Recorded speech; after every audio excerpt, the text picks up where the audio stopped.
তাকে এক দেহ প্রসারিণীকে পাঠিয়েছেন, কয়েকজন তার ভিতরে সবচেয়ে সুন্দরীকে পাঠিয়েছেন তার চরিত্র। কিন্তু আমাদের শাস্ত্রে বলে যে অসুর প্রকৃতির লোক যারা, তারা তো এগুলো বুঝবে না। যারা আসরিক ভাব সম্পন্ন, সেই অসুর প্রকৃতির লোক কখনো ভক্তিতত্ত্ব সম্বন্ধে এবং ভক্ত সম্বন্ধে এত কোনো জ্ঞান নেই। তাদের কর্মই আছে কুকর্ম, কুপথে তাদের মনোবৃত্তি, কীভাবে কারো ক্ষতি করবে, কি করবে এটাই চিন্তাধারা। একজন কৃষ্ণ ভক্তের তার চরিত্র মহান। সে যেমন ভক্ত, ভক্তির দ্বারা ভগবান আদৃত হন, ভগবানের সেবা করেন, এবং তিনি আরও চান যে লোকের মঙ্গল হোক, আরও জীবকে তিনি আরও কৃষ্ণমুখী করবার জন্য সচেষ্ট। তো হরিদাসের চরিত্র বর্ণন করার কারণটা কি? কারণটা হলো এই, ঠাকুর হরিদাস তার কিছু নেই, সে তো দিন দরিদ্র। লোকে তাকে সম্মান করে, কি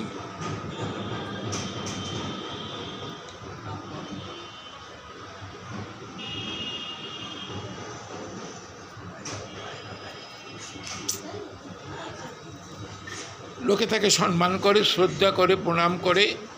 সে জমিদার, তাকে কেউ সম্মানও করে না, শ্রদ্ধা করে। এই তার হিংসার মূল কারণ, যে সে জমিদার, তার তো প্রাপ্যই।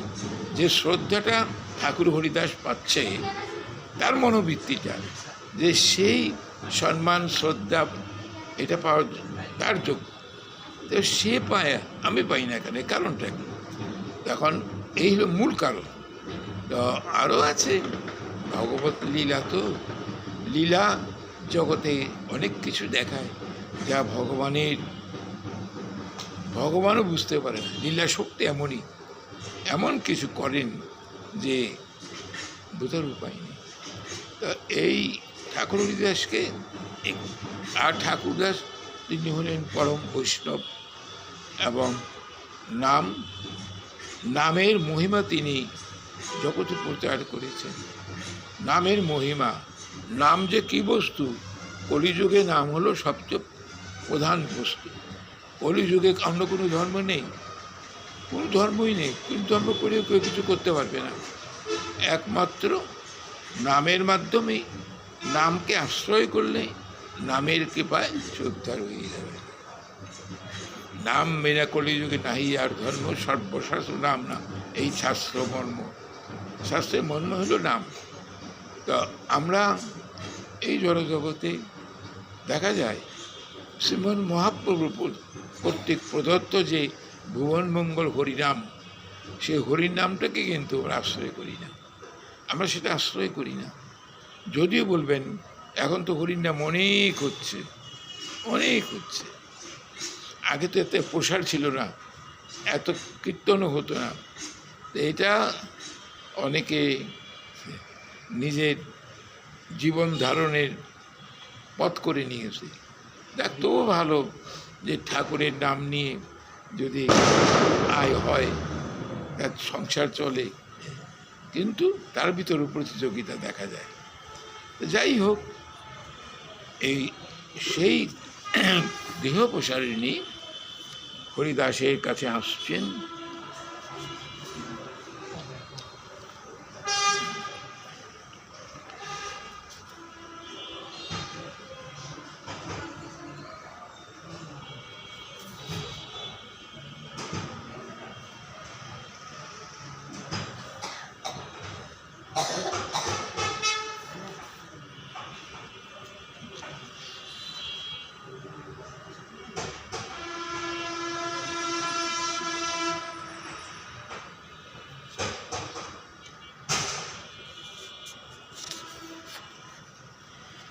আর মহতের চরিত্র হনন করলে, মহতের অপমান করলে, তাকে অসম্মান করলে তার যে গতি কি হয়, এই রামচন্দ্র কবিরাজ তার একটা প্রমাণ।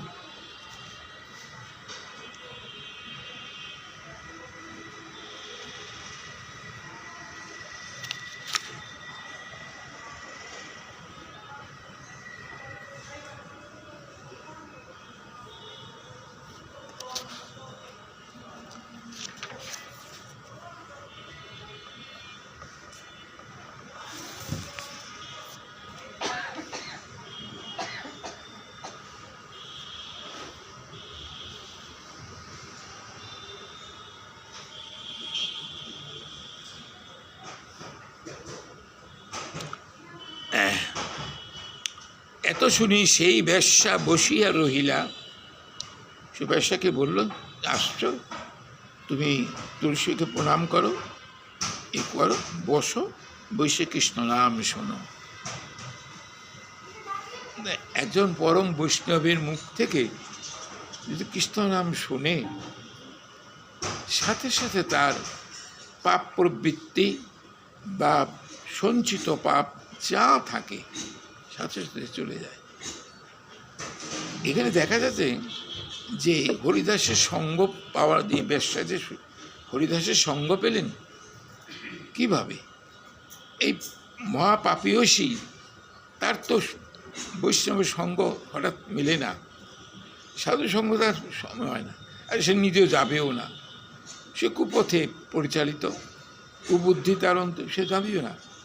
কিন্তু এইটাও দেখা যায় যে কোনো মহতের সঙ্গ যদি হয়, কোনো কারণে যদি হয়, লবমাত্রও যদি সাধুসঙ্গ হয়, তবে তার জীবনের পরিবর্তন অনিবার্য, সে জীবনের পরিবর্তন অনিবার্য।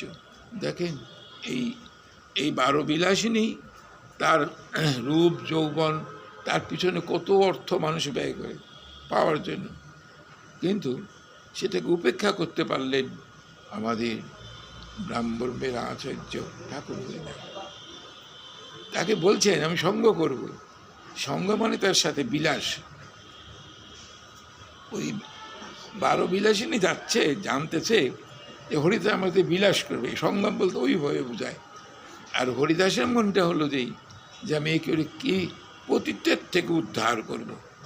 সে যে পতিত অবস্থায় আছে, এই পতিত্ব থেকে আমাকে তো সে প্রলোভন দ্বারা আমার চরিত্র হনন করার জন্য সে আসছে, কিন্তু আমার কর্তব্য হলো তাকে কি করি পাতিত্বের থেকে আমি উদ্ধার করব। এই হলো হরিদাসের। দুইজনে মনোবৃত্তি দুই রকম। যিনি আসছেন তার পরম সৌভাগ্য যে জন্মান্তরে এমন কোনো কাজ করেছে যে ঠাকুর হরিদাসের সঙ্গ তার পক্ষে হল।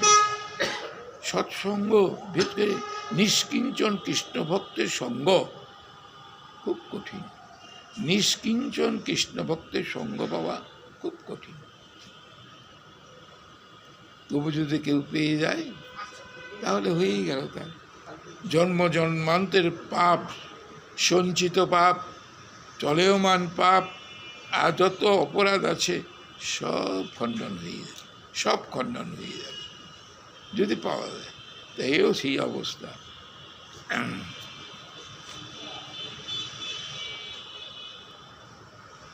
কীর্তন করে হরিদাস প্রাতঃকাল হইলা। আমার মনে কি সারা দিন সারা রাত তো কীর্তন করে। এখানে বলতেছেন কীর্তন করে হরিদাস প্রাতঃকাল হইল, সন্ধ্যার থেকে বিকাল দেবো, সন্ধ্যার থেকে। তাহলে এ কি ওই বেশ্যাকে উদ্ধার করার জন্যই, না তিনি আগাগোড়াই 3 লক্ষ নাম জপ সকাল থেকে সন্ধ্যা পর্যন্ত নাম করতে? কোনটা? আগাগোড়াই করতে কেন?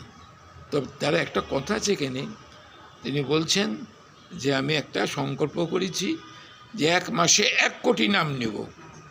1 কোটি নাম, এখানে কথাটা এর আগে শুনছি, 1 কোটি নাম। ওই সংকল্প পূরণ করবার জন্য হয়তো বা দিন রাত, কারণ একটা মানুষ দিন রাত নাম করতে পারে না, কোনোভাবেই নয়। এখানে আমরা নাম কীর্তন শুনি 2 ঘন্টার সময়, তার মধ্যে কতক্ষণ বিশ্রাম না আছে, কত আছে, কীভাবে 2 ঘন্টা, তাই পারি না করতে। আর ঠাকুর হরিদাস সারা রাত এই যে 12 বিলাসিনী যে তার কাছে গেছে, সকাল থেকে তো ভোর পর পর্যন্ত নাম করছেন, শুনছেন। তাহলে একজনের পক্ষে কি এই এতটা নাম করা সম্ভব? আমরা করি হতো জীব, সেই সাধ্য সামর্থ্য নেই, সেরকম ভগবত কৃপা আমাদের উপর বর্ষণ হয়নি। তাহলে আমি কি এই সারা রাত 12 ঘন্টা ভুইয়া নাম করতে পারবো না? তা পারবো না। হরিদাস তো তাই করছেন।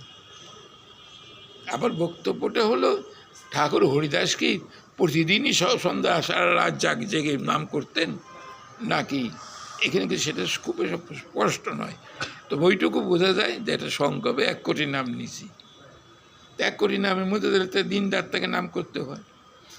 তারপর নাম যারা নাম সংখ্যা নিয়েই করতে হয়, সংখ্যাটা ধরেই নাম করতে হয়। যদি সংখ্যা না থাকে তাহলে নামের যতটা হয় না, নামের মাহাত্ম্য উপলব্ধি করা যায় না। এই জন্য একটা সংখ্যা থাকা দরকার। আর ঠাকুরদাস হরিদাস তো জপে করেন নাই, উচ্চস্বরে নাম করছে। উচ্চ, অনুচ্চ, উদ্দাত কণ্ঠে 3 রকমের কাজ করে।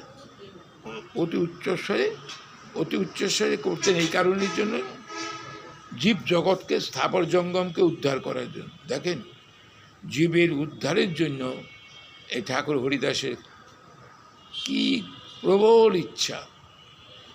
স্থাবর জঙ্গমকে আমি কি করব, উদ্ধার করব। ভগবানের ভুবন মঙ্গল নাম, স্থাবর তো কথা বলতে পারে না, জঙ্গম কথা বলতে পারে। জঙ্গমে তো মানুষও পড়ে, মানুষের জঙ্গমের ভিতরেই পড়ে, তবে স্থাবরতার কথা বলতে পারে না। কিন্তু নামের প্রতিধ্বনি হলে পরে সে উদ্ধার হয়ে যায়। স্থাবর জন্মতে হয়।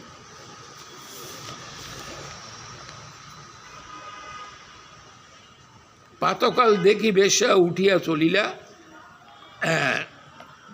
সব সমাচার যাই খানের কহিলা। সারা রাত কি হয়েছে, কিভাবে কি, এই সমাচারটা রামচন্দ্র খানকে জানাতে গেলেন। আজি আমা অঙ্গীকার করিয়াছে বচনে, কালই অবশ্য তার সঙ্গে হইবে সঙ্গমে। বার বিলাসিনী বেশ্যার চিন্তাধারা যে আমার সঙ্গে আগামীকাল তার বিলাস হবে। আর ঠাকুর হরিদাসের অভিলাষটা হলো কি করে কত তাড়াতাড়ি তাকে এই পাপের পথের থেকে, পাপ প্রবৃত্তি থেকে মুক্ত করা যায়। দুজনে বার বিলাসী ভাবছে আমার সঙ্গে তার দৈহিক সম্বন্ধ হবে, এটা বলছে রামচন্দ্র খানকে। আজকে নাম সংখ্যা পূর্ণ হয় নাই এটা। আর এটা দেখবেন আমাদের নামে সেরকম অনুরাগ নেই। কীরকম ঠাকুর হরিদাস যখন তার নির্জান লীলায় আমরা দেখতে পাই, নির্জান মৃত্যুপূর্ব সময় যে মহাপ্রসাদও তিনি গ্রহণ করেন নাই। উনি যেদিন দেহ রক্ষা করেন, ওই গোবিন্দ দাস প্রসাদ নিয়ে আসছিলেন, 1 রঞ্চা সামান্য একটু প্রসাদ নিয়েছিলেন। সেখানেও কিন্তু কথাটা বলছিলেন, আমার সংখ্যা পূর্ণ হয়নি, অতএব নামের প্রসাদের প্রতি অপরাধ হবে, সেই জন্য প্রসাদের সম্মানের জন্য আমি 1 রঞ্চে একটুখানি মুখে দিলেন। নামের প্রতি অনুরাগ কত! আর আমরা যারা বিষয়ী জীব, নামের পরে করবো না, কাজটা সারা করে নেই, বা খাবার টাইম হয়ে গেছে বা ক্ষুধা লাগছে, নামের আমার কথাই আমি বলি, রেখে দিলাম, পরে আইসা করব, পরে করব। আবার এমন দিনও হয় যে নামের সংখ্যাটা পূর্ণ হয়নি, রাত গভীর হয়ে যায়, কি করে দেবে, আচ্ছা পরের দিন করব।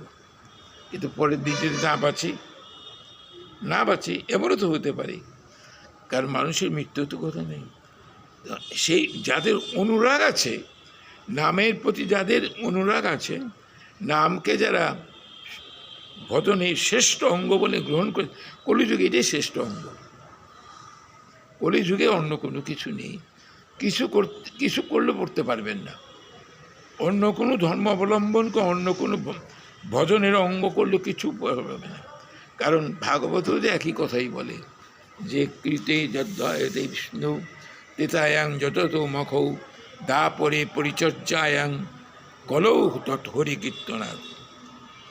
সত্যযুগে ছিল ধ্যান, তেতায় হলো যজ্ঞ, দাপরে হইল পরিচর্যা, আর কলিতে হলো প্রভুর ভুবন মঙ্গল নাম আস্বাদন। এই নাম দিয়েই নামে খুশি হতে হবে, নাম দিয়েই নামীকে খুশি করা যায়, পরিতৃপ্ত করা যায়। অন্য কোনো উপাচার বা উপায়ের দ্বারা ভগবানকে ততটা সন্তুষ্ট করা যাবে না। কারণ কলিযুগের ধর্মইটা তো এটা, যে যুগে যে ধর্মের দেওয়া আছে, যুগোপযোগী ধর্মরা যদি না করা হয়, অন্য কোনো ধর্ম অবলম্বন করলে সে কিছু করতে পারবে না, কিছুই করতে পারবে না, কাজও হবে না, ব্যর্থ। আবার কলির একটা বিশেষ গুণ আছে, এই যে বলছেন কলির এমন একটা মহৎ গুণ যে কলি সর্বদোষের আকর হলেও আর একটা মহৎ গুণ আছে, কীর্তনাদেব কৃষ্ণশ্বর মুক্ত বন্ধন পরম ব্রজে। ভগবানের ভুবন মঙ্গল নাম করলে বন্ধন মুক্ত হয়ে নিত্য ধামে চলে যাবে, বন্ধন থাকবে না, বন্ধন। কলৌ দোষে নিধে রাজন অস্তে মহান গুণ। কলি তো অশেষ দোষ, কলির অশেষ দোষ, কিন্তু তার একটা মহান গুণ আছে, সেই গুণটা হলো নাম। কলৌ দোষে নিধে রাজন অস্তে মহান গুণ, কীর্তনাদেব কৃষ্ণস্য মুক্ত বন্ধ পরম ব্রজ, বন্ধ মুক্ত হয়ে যাবে। আবার নারদ পঞ্চরাত্রে তো পরিষ্কার করে বলছে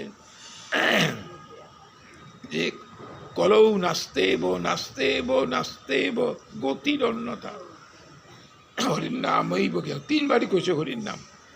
এই তিনবার হলো তিন যুগের কথাটা বলছে, যে সত্যতেতা তারপরে যে যুগের সেই ধর্ম কিন্তু এখানে করতে যেও না, নিষেধ করা আছে।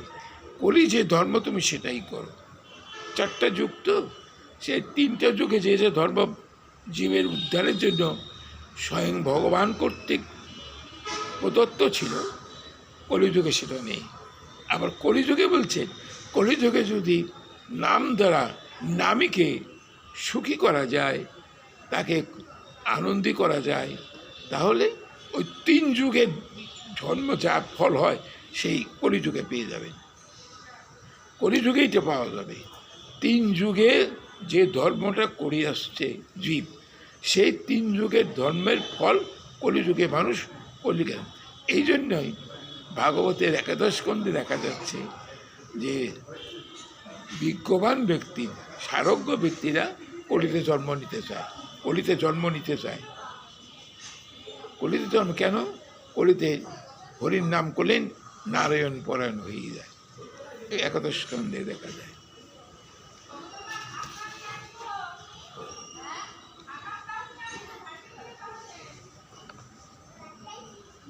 কালী অবশ্য তার সঙ্গে হইবে সঙ্গমে, আর দিন রাত্রি হইল, বেশ্যা আইলা দ্বিতীয় দিন। হরিদাস তারে বহু আশ্বাস করিলা, কালী দুঃখ পাইলে অপরাধ না লইবে মোর। দেখেন বৈষ্ণবচুত কি দণ্ডতা, তার চরিত্র হনন করতে আসলো, তার চরিত্রে কালিমা দেওয়ার জন্য আসলো। আর ঠাকুর হরিদাস বলছে, দেখো তুমি কাল অনেক দুঃখ পেয়েছ, সারা রাত্রি যাচ্ছ। এটাও কিন্তু একটা আশ্চর্যের ব্যাপার। এই বেশে তো সারা রাত্রি কেউ জাগে না, তারা তো সারা রাত্রি জাগে না, তাদের কাজ হয়ে গেলে তারা চলে যায়। কিন্তু হরিদাস অত্যন্ত দৈন্যের ঠাকুর, তো বলছে দেখো তুমি কালকে ছিলাম, সারা রাত জাগছ, তোমার কষ্ট হয়েছে, তো তুমি আমাকে এর জন্য মার্জনা করে দিবে।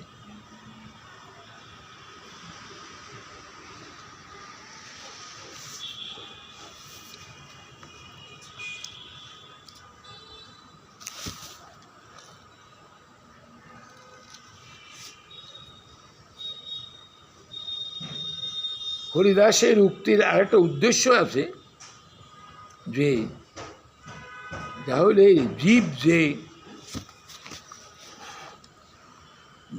যে দেহের বা ইন্দ্রিয় সুখের লোক ইতস্তত ছুটাছুটি করে, ইহাকে তাহার মনের অপূর্ণতার লক্ষণ।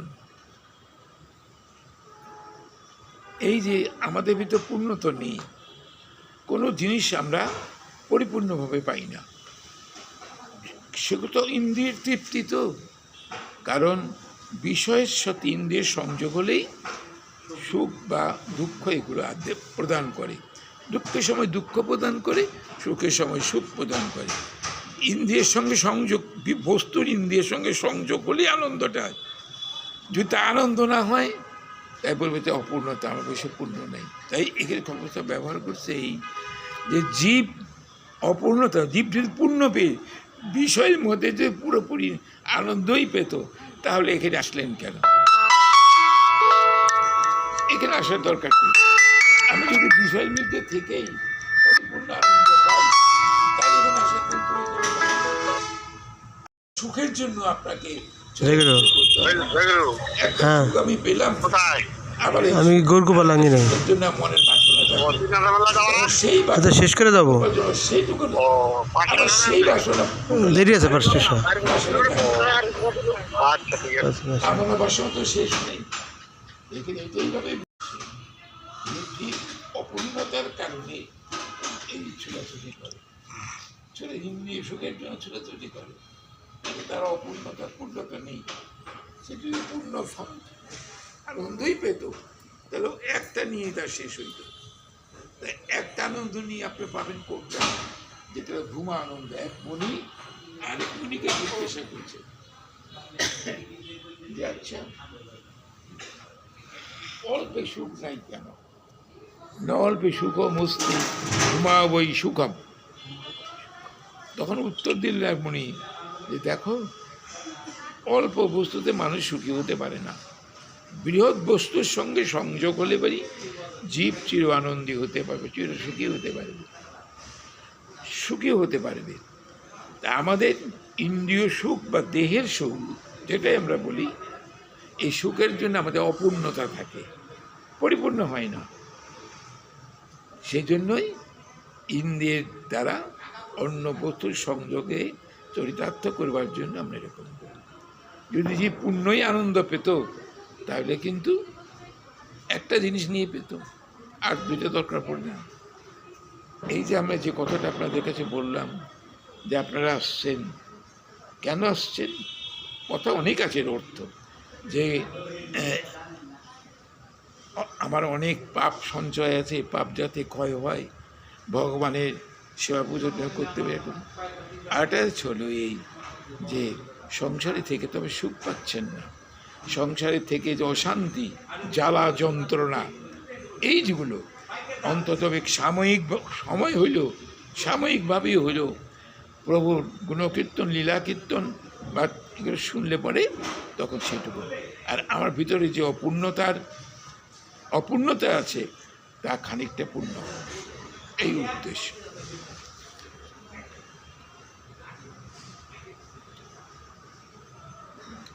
জীব রূপের বাস্তবিক বাসন হয়েছে, জীব একমাত্র সুখী হতে পারে, একমাত্র তার পরিপূর্ণতা আসতে পারে কৃষ্ণ সেবা। গোবিন্দকে সেবা করলেই জীবের পূর্ণতা আসবে।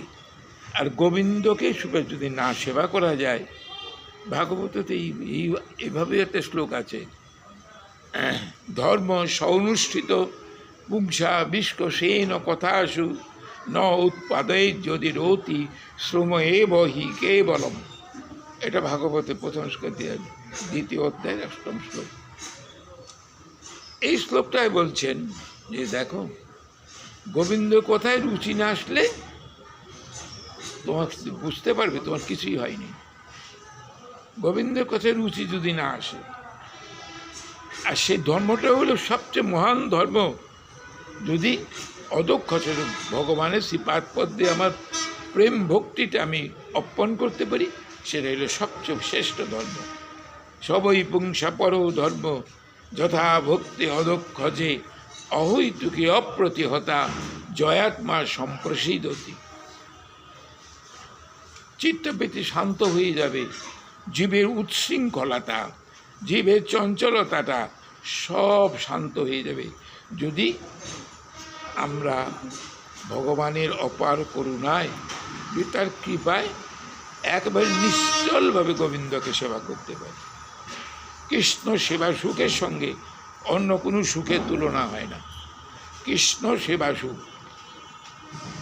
জীবের অনুবন্ধী কর্তব্য হলো কৃষ্ণ সেবা। আমরা তো আর তা করি না। আমার কথাই বলি, ইন্দ্রিয় সেবা করি, তাই সুখ কি বস্তু বুঝি না। যে বিষয়ে সংযোগে একটু সুখ মনে হয়, বলে এটাই মনে করি শ্রেষ্ঠ সুখ। কিন্তু এর থেকে ভূমা সুখ, যে ভূমা আনন্দ আছে, এ সন্ধান পাই না। জীবসুপের বাস্তবিক বাসনা হইতেছে কৃষ্ণ সেবা। ইহাই প্রকৃত মনের ভিতর দিয়া প্রকাশিত হইয়া প্রাকৃত ইন্দ্রিয়ের সুখের বাসনা বলিয়া প্রতিভ্রাত হয়। মানুষের ভিতরে একমাত্র বাসনা হইল কৃষ্ণ সেবা বাসনা। এই বাসনাটাই হইল মূল। তো আমাদের এই বাসনাটা কিন্তু আছে। সেই বাসনাটা কীরকম?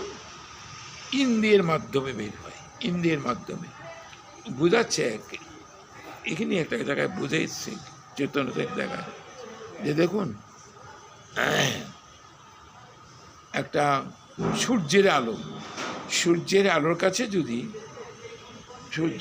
কাছে যদি একটা রঙিন কোনো জিনিস রাখেন, সে বেগুনি হোক, লালই হোক, কালোই হোক, সবুজই হোক, দেখবেন সে রশ্মিটা যখন ওই বস্তুটার উপর পতিত হয় তখন সে বস্তুর রঙে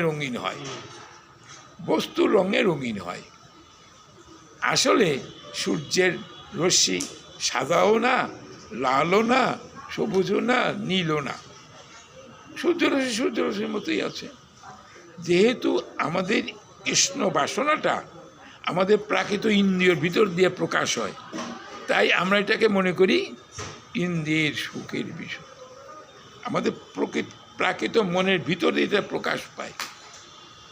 বাসনাটা কিন্তু ঠিকই আছে, সেটা ইন্দ্রিয় সেবার বাসনা, কৃষ্ণ সেবা বাসনা।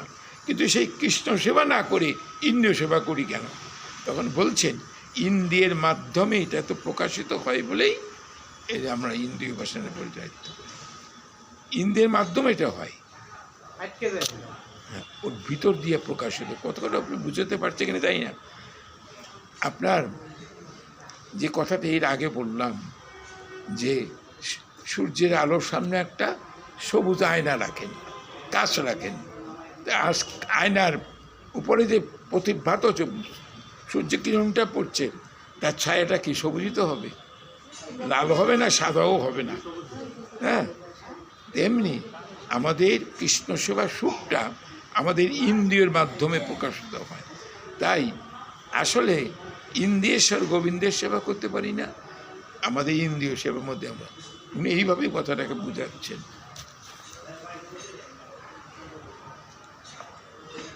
সুখের বাসনা বলিয়া প্রতিভাত হয়, ইন্দ্রিয় সুখের অনুসন্ধানে জীবকে চঞ্চল করিয়া তোলে। কিন্তু ইন্দ্রিয়ের সুখে জীব সর্বে কৃষ্ণ বাসনা কখনো পূর্ণ হইতে পারে না। আমার যদি ইচ্ছা থাকে ইন্দ্রিয় সুখ আস্বাদন করা, তাহলে এই ইন্দ্রিয় সুখের মাধ্যমে কৃষ্ণ সেবা সুখ কোনোদিন সম্ভব না। তাহলে গীতায় তো বলছে তাহলে ইন্দ্রিয় নিগ্রহ করতে হবে, ইন্দ্রিয়গুলোকে নিগ্রহ করতে হবে। ইন্দ্রিয় নিগ্রহ করে কিছু করতে পারবেন না। ইন্দ্রিয় নিগ্রহ করে নিগ্রহ তাকে দমন করা যেভাবেই হোক ইন্দ্রিয়, তাকে সম্ভব হয়। ইন্দ্রিয় তখনই সেবা সুখে যদি কৃষ্ণ সেবায় ব্রতী হয়। ইন্দ্রিয় সুখ সম্পন্ন, ইন্দ্রিয় সুখের বাসনা যাদের ভিতর তীব্রতর আছে, সে কখনো কৃষ্ণ সেবা করতে পারবে না, পারবেই না। সেবায় বসতে গেলে ইন্দ্রিয় সুখের কথাই মনে পড়বে। যারা দেখেন গোবিন্দকে সেবা করে, প্রাণ ভরে তাকে ডাকে, এই ঠাকুর হরিদাসই বলি, সারা রাত নাম করে যাচ্ছেন। নামে যদি তিনি আনন্দ নাই পেতেন, নামে যদি তিনি সেই সুখটা না পেতেন, করতেন না, কোনোদিনই করতেন। তবে মহতের বাণী তো মহৎ, অনেক কিছু সম্ভব যেটা আমাদের মতো লোকের পক্ষে সম্ভব হয় না।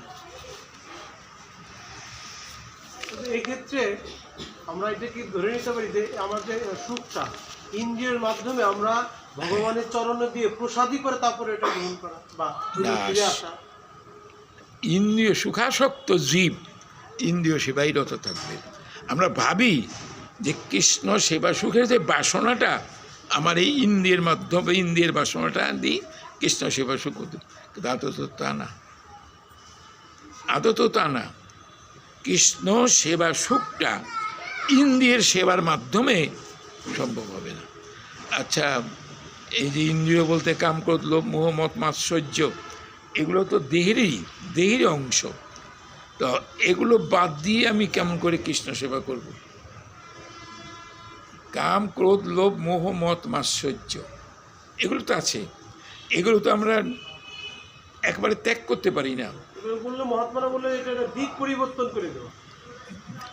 সেটাও সম্ভব হয় যদি কৃষ্ণ সেবায় ঠাকুরমশাই বলছেন কাম কৃষ্ণ কর্মার্পণে। তোমার কামনা থাক, কামনা তুমি তো ত্যাগ করতে পারবে না। কামনা বাসনা কেউ জীব ত্যাগ করতে পারে না, একটার পর একটা আসবেই।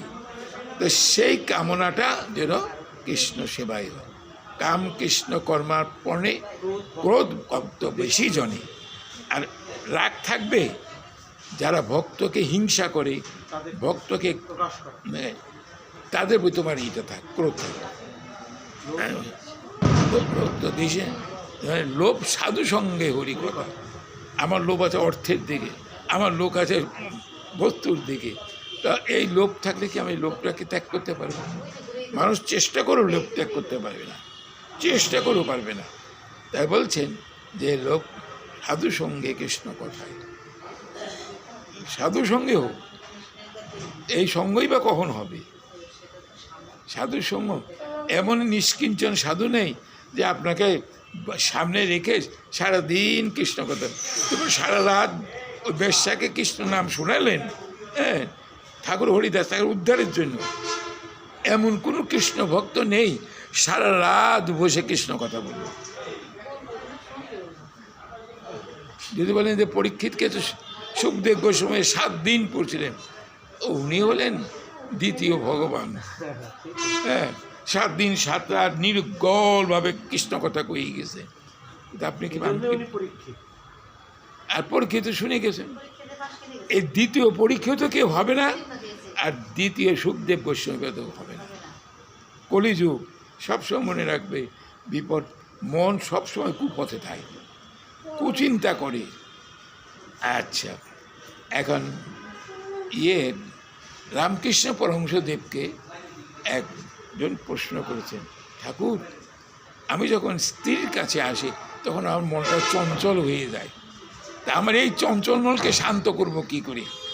তখন রামকৃষ্ণ পরমহংসদেব বললেন যে বাবা শোনো, তখন হরির নাম করবা। হরির নাম করলেই তোমার চঞ্চল মন শান্ত হবে, তুমি অনায়াসে মুক্তি পেবে। নাম করো। উনিও কিন্তু সেই নামের কথাই বলছে। এটা দেখা যায়। নাম হইলে ভুবন পালক। আপনি একেবারে নিবিষ্ট চিত্তে নাম করেন, বসে বসে দেখেন কিছু সময় যে মনটা কত সুস্থ লাগে, মনটা কত আনন্দ লাগে, মনটা কত স্বস্তি পায়। সুস্থভাবে করেন, নাম করেন। আবার যখন দেখেন যে মনটা অন্যদিকে যায়, উচ্চস্বরে নাম করেন। উচ্চস্বরে নাম করলে মনটা ডাইভার্ট হবে না। এইভাবে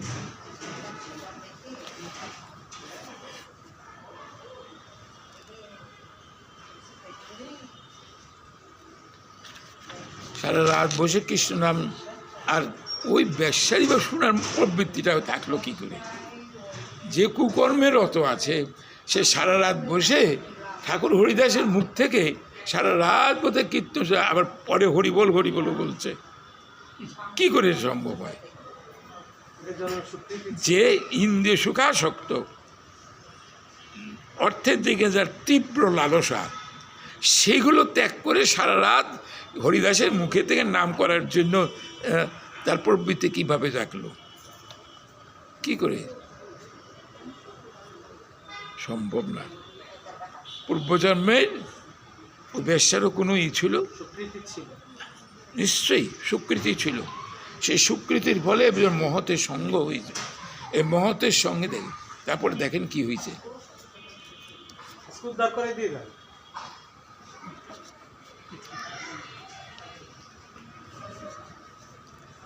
কীর্তন করিতে তবে রাত্রি শেষ হইল। 3য় দিন ঠাকুরের সঙ্গে ব্যবসার মন ফিরে গেল।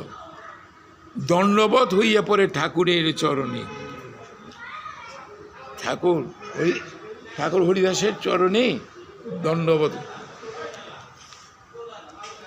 রামচন্দ্র খানের কথা কইল নিবেদন, সে যে রামচন্দ্র পরিবার দ্বারা পরিচালিত হয়ে কাজগুলো করছে পড়ল। বেশ্যা হয়ে মুই পাপ করিয়াছ অপার, আমি অনেক পাপ করছি, কৃপা করি করো মোর অধমেকে নিস্তার। এখন তুমি আমাকে নিস্তার করে মুক্ত করো, এই পাপের বোঝা যেন আর বইতে না হয়, তুমি কৃপা করে আমাকে নিস্তার করো, মুক্ত করো, নিস্তার কথা মুক্ত করো। ঠাকুর কহে খানের কথা সব আমি জানি, তুমি যে কি উদ্দেশ্যে আসছো, কি কারণের জন্য আসছো আমি সব জানি। অজ্ঞ মুখ্য সে, অজ্ঞ অজ্ঞ মানে তার কোনো জ্ঞান বুদ্ধি নেই, মূর্খ সে, তারে দুঃখ নাই মানে তার জন্য আমি সব দুঃখ মনে করি, সে করছে করছে। সেই দিন আমি যাইতাম স্থান ছাড়িয়া, এই জায়গাটা ছেড়ে সেদিন প্রথম দিনই চলে যেতাম। 3 দিন রহিলাম তোমার নিস্তার লাগিয়া, এই যে 3 দিন থাকলাম শুধু তোমাকে মুক্ত করার জন্য, তোমার এই পাপের পঙ্কিল থেকে উদ্ধার করার জন্য আমি 3 দিন তোমার কাছে থাকলাম। বেশ্যা করে কৃপা করি করো উপদেশ, কিছু আমি কী করলে এই পাপের প্রায়শ্চিত্ত হবে আর আমি মুক্ত হতে পারবো, প্রশ্ন করলেন। এখন কি কি মনে করতো যাতে যায় ভবক্লেশ। ভবক্লেশ মানে সংসারে যন্ত্রণা থেকে কীভাবে এতকাল ভরে যে পাপ করছি এতে মুক্তি পাবো কেমন করে। ঠাকুর কহে ঘরে দ্রব্য ব্রাহ্মণে করো দান, তোমার ঘরে যে সমস্ত দেহরই বিনিময়ে যে সমস্ত অর্জন করছো ব্রাহ্মণকে দিয়ে দাও। এই ঘরে আসে তুমি করো বিশ্রাম, আমি এই ঘরে আমি তো থাকবো না, তুমি এই ঘরে থাকো। এই ছনের ঘরে থাকবে, সে থাকে দালানের ভিতরে, তত দাস দাসী তার সেবা করতেছে, হ্যাঁ, সে এখন এই ভাঙ্গাচোরা ছনের হয়ে থাকবে থাকবে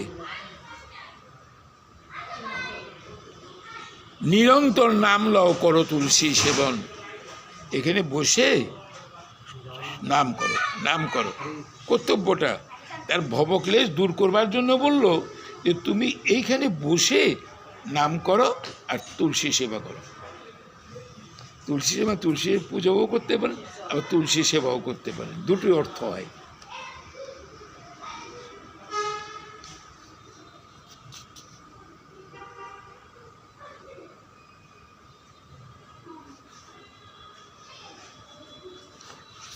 জাগারও তো একটা মাহাত্ম্য আছে, যার মাহাত্ম্য আছে না, এই যে অর্চা বিগ্রহের সামনে আমরা বসছি, কৃষ্ণ কথা শুনছি, সেভাবে বলতে পারি না। মনটা তো অন্তত পক্ষে বিষয়ের দিকে নেয়, আপাতত বসছেন এখানে, বিষয়ের দিকে নেই, শুনছেন, আপনি ইন্দ্রিয়াসক্ত হচ্ছেন না, অন্য ভাবে, কিন্তু আবার যখন এখান থেকে চলে যাব তখন আবার ভাবান্তর চলে আসবে, অন্য কথা মনে আসবে, অন্য কিছু, এটা থাকবে না। তাহলে এই জাগার একটা মাহাত্ম্য আছে, জাগার একটা মাহাত্ম্য। যে আমাদের বলে যে তুমি গীতা পাঠ করবে কোথায়, অশ্বত বিজ্ঞানী গঙ্গার পারে 7 জনের সময় দেবালয়ে পড়ো, বলছে এগুলো তুমি এই জায়গায় তুমি গীতা পাঠ, গীতা মাহাত্ম্যে বলে না, হ্যাঁ, এগুলো তুমি পড়ো। তা অতগুলো জায়গা না দিয়ে বলতে পারতো তুমি ঘরের মধ্যেই বসে বসে করো, তা তো কয়নি। জাগার একটা মাহাত্ম্য আছে, কারণ সেই জায়গায় কোনো মহাত্মা তীব্র ভজন করে গেছে, হরিদাস সিদ্ধ মহাত্মা, তিনি ওই কুটিরে ভজন করছেন, অতএব জাগার একটা মাহাত্ম্য আছে। জাগারটা কি নিরন্তর নাম লও করো তুলসী সেবন।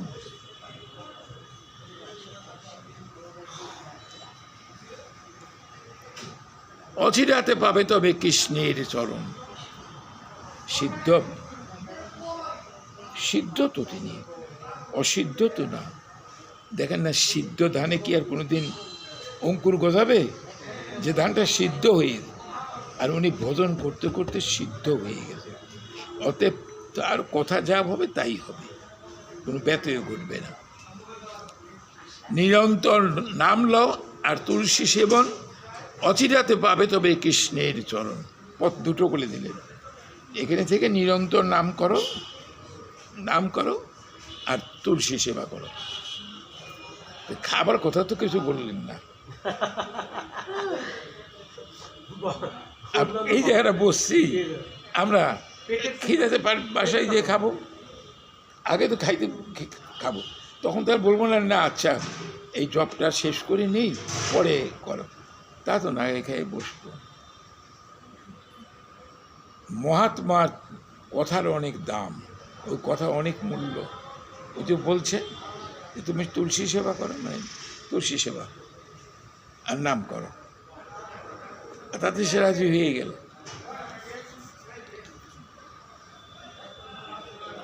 এত বলি তাহলে নাম উপদেশ করি, উঠিয়া চলিলা ঠাকুর বলি হরি হরি। হরি বল বলতে বলতে ঠাকুর চলে গেল।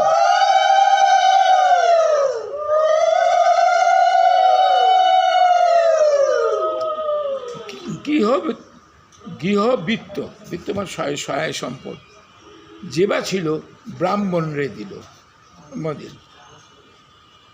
মাথা মুড়ি 1 বৎসরের রহিলা সেই ঘরে। যে এত বড় বড় কেশ, কত সুগন্ধি তেল, কত দাড়ি, সেই মাথাটাকে মুড়ি ফেলল। দেখেন মহতের কৃপা হলে কি না হয়, মুহূর্তের মধ্যে সব পরিবর্তন। মহতে মাথাটা মুড়ি ফেললেন, আর কি করলেন, একটা কাপড়, যার শত শত কাপড়, এত দামি দামি কাপড়, সব দিয়ে এক কাপড়ে এসে বসলো। মাথা মুড়ি 1 বৎসরে রহিলা সেই ঘরে, রাত্রি দিনে 3 লক্ষ নাম গ্রহণ করে। সেও 3 লক্ষ নাম। আমার গুরুদেব যদি বলে শোনো এতবার নাম করবে, আমি 2-4 দিন করে বলে যাই হোক করে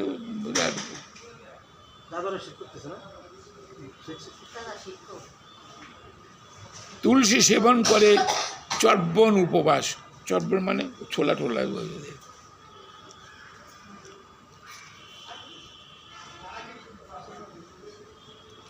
একখানা অঙ্গ আচ্ছাদন বস্ত্র সঙ্গে করিয়া গৃহত্যাগিনী হইলেন। চর্বচৈশ্বল্য উপাদীয় বস্তু সর্বদা হার করিয়াও যে তৃপ্তি লাভ করিতে পারিত না, আজ সেই 2-1 মুষ্টি ছোলা চিবাই বা কোনোদিন উপবাস করিয়া পরম সুখ অনুভব করে। কত কত দাস দাসী সর্বদা তাহার সেবায় নিয়োজিত ছিল, আর কত কত গণ্যমান্য পদস্থ লোক তার মনোরঞ্জনের জন্য সর্বদা উদ্গ্রীব ব্যস্ত ছিল। সেই সুসজ্জিত অট্টালিকায় বিলাস সামগ্রী স্তূপের মধ্যে থেকেও যার তৃপ্তি হইত না, আজ কিনা প্রথম যৌবনে 1 বৎসরে একাকিনী জীর্ণ শীর্ণ পর্ণ কুটিরে গভীর অরণ্যের মধ্যে বাস করিয়া অনাহারে প্রতিদিন 3 লক্ষ নাম জপ, অনাহারে অনিদ্রায়, ভয়ও নাই। এই বনের ভিতরে একলা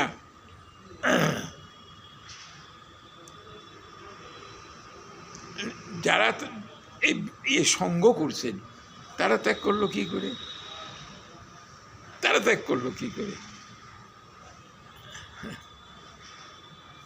আমি যাদের সঙ্গে খেলাধুলা করি, আমি তাদের সঙ্গে গেলাম না, তারা যদি আসে তখন কি করব? আসলে মনের সঙ্গ হলো সবচেয়ে বড় সঙ্গ। মনের সঙ্গ হলো সবচেয়ে বড় সঙ্গ।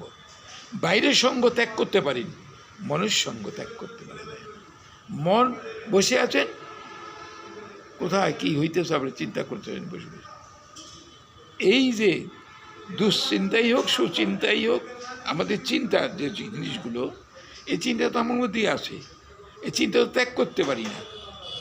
আগে মনের সঙ্গ ত্যাগ করা, সেই মনের সঙ্গ ত্যাগ করতে পারে একমাত্র গোবিন্দের স্মরণ নিয়ে, তার কৃপার জন্য তার কাছে কঠিনভাবে কঠোরভাবে প্রার্থনা জানাতে হয়।